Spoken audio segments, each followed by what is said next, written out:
Hello, my name is Purnima. Welcome my YouTube channel वॉलमन art and fashion. आज मैं आपको बताऊंगी कि कटोरी ब्लाउज़ का मेजरमेंट किस तरह से लिया जाता है। अगर आप कटोरी ब्लाउज़ कटिंग करना और स्टिचिंग करना नहीं जानते तो उस वीडियो की लिंक मैंने डिस्क्रिप्शन में दी हुई है। उसे देखकर आप आसानी से कटोरी ब्लाउज़ को किस तरह से कट करते हैं और उसकी स्टिचिंग देखकर आप आसानी से कटोरी ब्लाउज़ सिलना सीख सकते हैं। इस वीडियो में मैं आपको डिटेल में बताऊंगी कि कहाँ से बढ़ाना है और कहाँ से घटाना है। अगर आपने अभी तक हमारे चैनल को सब्सक्राइब नहीं किया है तो ज़रूर सब्सक्राइब करें और वीडियो को लाइक करना ना भूलें। तो यहाँ पर मैंने एक कटोरी ब्लाउज़ लिया है, आप देख सकते हैं। तो सबसे पहले हमें कटोरी ब्लाउज़ में लेंथ लेनी होती है। तो सबसे पहले हम क्या करेंगे, इस तरह से हम मेजरिंग टेप को लेंगे और ये जो ऊपर की कंधे वाली सिलाई है उसके ऊपर हम टेप को रखेंगे इस तरह से और देखेंगे कि लेंथ कितनी आ रही है। तो यहाँ पर 12.5 लेंथ आ रही है। तो हमें इसमें 1 इंचेस प्लस करना होता है, यानी हमें 12.5 का ब्लाउज़ रेडी चाहिए। तो इसके लिए हम इसमें 1 इंच प्लस करेंगे। तो अगर आपका 12.5 आया है तो हमें 1 इंच उसमें प्लस करना पड़ेगा, यानी 13.5, क्योंकि आधा इंच यहाँ से ऊपर से सिलाई में जाएगा और आधा इंच यहाँ से नीचे से सिलाई में जाएगा। तो इस तरह से हमें लेंथ की मार्किंग करनी होती है। तो अब हम यहाँ पर 1 इंच उसमें प्लस करके 13.5 लिख लेंगे। अब हम यहाँ पर शोल्डर का मेजरमेंट लेंगे। तो ये जो हुक की पट्टी है यहाँ से हमें सीधा देखना है। तो हम टेप को इस तरह से रखेंगे तो 4.5 आ रहा है।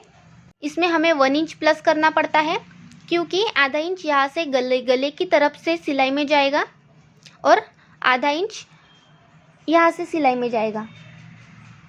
तो इसीलिए हम 5.5 लेंगे। उसके बाद हम आर्म का मेजरमेंट लेंगे। तो इस तरह से हमें यहाँ से मेजरिंग टेप को रखना है, देखेंगे कि कितना आ रहा है। तो यहाँ पर 4.5 आ रहा है, तो उसमें हम 1 इंच प्लस करेंगे, यानी 5.5 इंचेस। इसीलिए हम 5.5 इंचेस आर्म रखेंगे। आर्म के बाद हमें चेस्ट मेजर करनी है। तो चेस्ट कैसे मेजर करनी है, तो यहाँ पर जो हुक की पट्टी है यहाँ से हमें मेजरमेंट नहीं लेना है। तो चेस्ट का मेजरमेंट हमें यहाँ से नहीं लेना है। यहाँ पर जो हुक वाली पट्टी है यहाँ से हम चेस्ट का मेजरमेंट लेंगे। तो इस तरह से हमें सबसे पहले टेप को इस तरह से रखना है और देखेंगे यहाँ तक कितना है। तो 8 इंचेस आ रहा है, तो उसे हम लिख कर रख लेंगे। मेजरमेंट लेते समय अगर आप ब्लाउज़ को प्रेस कर ले तो अच्छा रहेगा।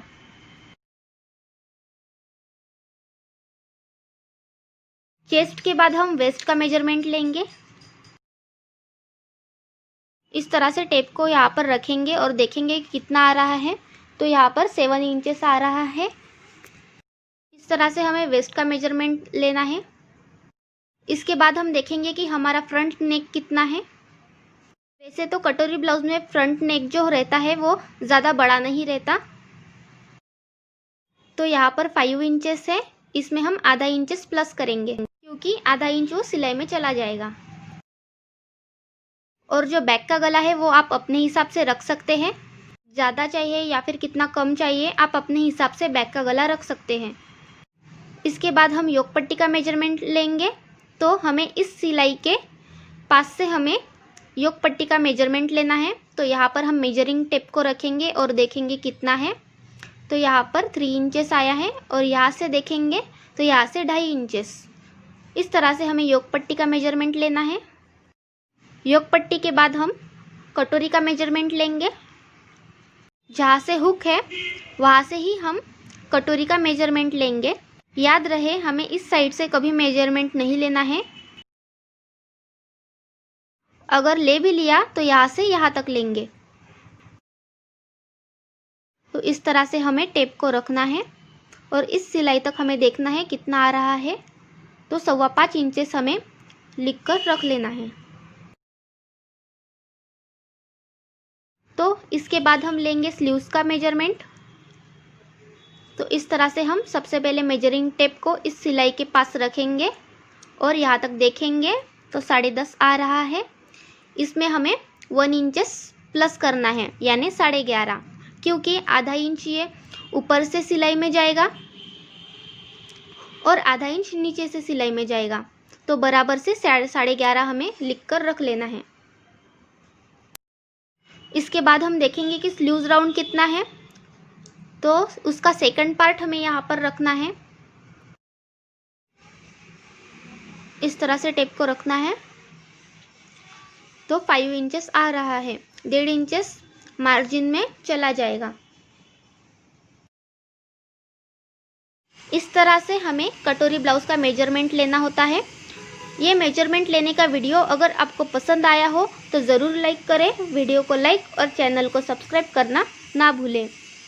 और कटोरी ब्लाउज की कटिंग और स्टिचिंग की वीडियो की लिंक मैंने डिस्क्रिप्शन में दी हुई है, उसे ज़रूर देखिएगा।